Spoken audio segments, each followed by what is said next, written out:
Hello, I'm Pluto Burns, and Let It Die is awesome! The latest game from visionary insane person Suda51, Let It Die is an action, roguelike, free-to-play, kind of multiplayer thing available on PS4. I've dumped a crap ton of hours into it since its release, and I have only barely gotten past the first boss. Yeah, it's a long, grindy game. It's also fairly unintuitive and weird and will kick your ass routinely. To that end, I have made this list of 5 tips to get you started with the least amount of pain possible, which is still a lot. This game is kind of cruel. So let's get started with tip number 1. Number 1, it's not like Dark Souls. Kinda.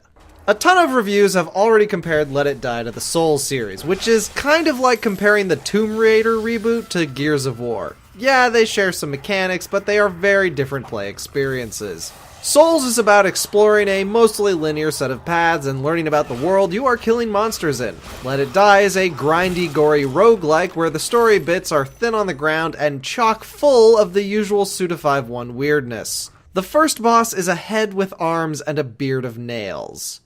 Now that's not to say your Souls skills won't serve you well, but there are important differences. Dodging is not the optimal way of avoiding damage, as it has no invulnerability frames and will drain your stamina really fast. And running out of stamina is way more dangerous here. No weapons dedicated to hands, both hands take any weapon. The block button is combined with the roll button instead of the dash button. You can perfect block, but it doesn't come with a follow-up parry mechanic. Oh, and the lock-on is shit. The Souls lock-on is practically required and easily swaps between priority targets, but this wildly swinging camera you see is me trying to swap the lock-on. It doesn't swap, and is mostly useless outside of some ranged weapons. I could go on, but the main takeaway is that the combat in Let It Die is looser and more brutal. 2 low-level enemies can easily box you into a corner and chunk your health. You gotta move fast, hit hard, and play strategic to not get boxed in.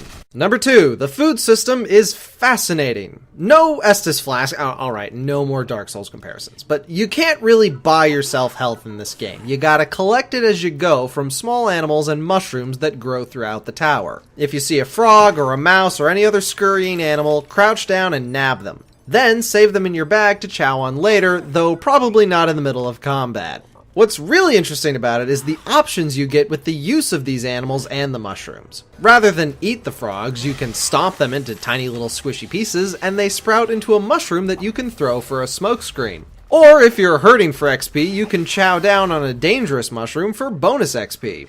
I don't really recommend trying that with the bomb shrooms, though. Now, the game does a good job of explaining the throwing mushrooms for AoE fields and bombs, but it doesn't really explain the cooking as well. What you gotta do is take any of your captured animals or mushrooms up to the fire pit by the mushroom lady. Wait for the button prompt picture to change from a throw arc to more of a reaching motion, and you'll roast yourself a lovely frog dinner. Roasted consumables have double the effect, and you can even cook food at spot fires you occasionally find in the tower.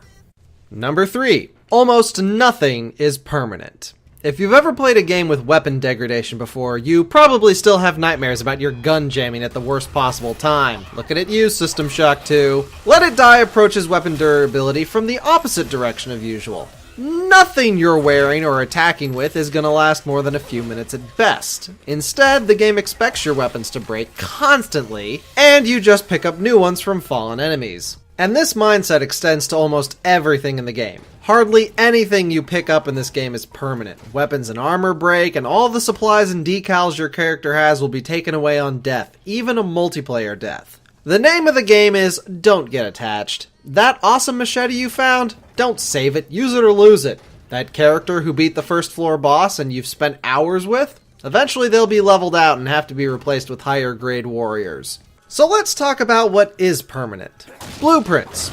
Any blueprints that make it back to the shopkeeper are yours forever. So make sure you get back to him with those. Don't die holding a new blueprint set. Similarly, money and splithium you bank is yours, though that can be stolen in invades. Any items you leave in storage are safe, as well as any upgrades to storage or the waiting room.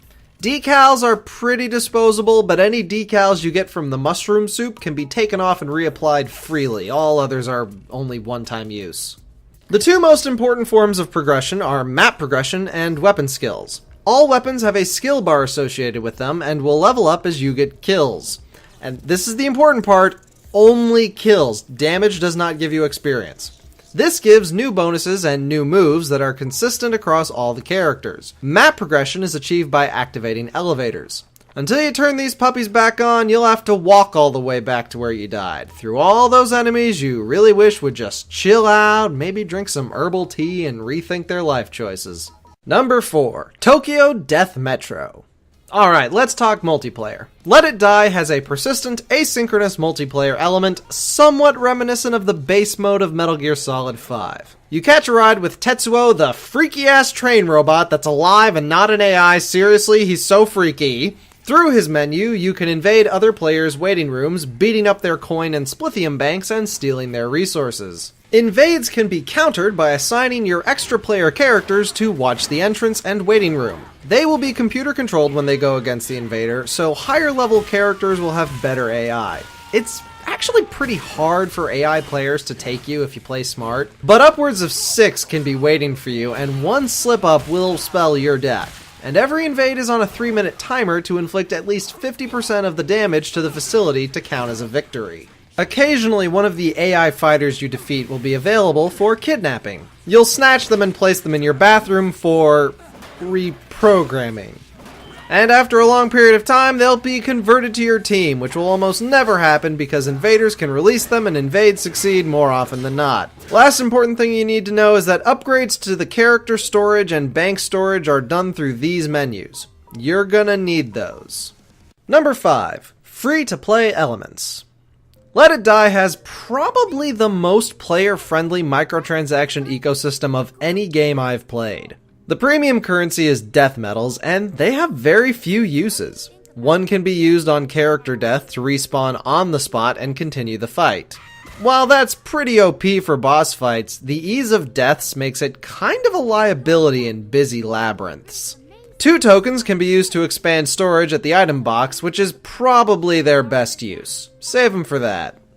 Death medals can also be spent on speeding up crafting timers at the shop, but for the life of me, I can't imagine why you would do that. The timers are short, and it's not like you need these items that quick. Death tokens are occasionally rewarded as a login bonus and can also be earned through difficult in-game quests. The purchase cost of the tokens is set at 50 cents a token, and at low levels it's completely possible to not spend a cent on the game, though ramping build times might be a problem late game. But for players looking to try out the game, have no fear of a paywall. Other things have been recently added to the store for purchase. Golden elevator passes are now available, as well as several expensive bundles involving blueprints and rare crafting materials. Interestingly, several of these are limited to 1 purchase per account, negating the ability to simply buy your way to the top. While life will definitely be more convenient for those who spend, nothing on offer will compensate for the ability to actually play the game.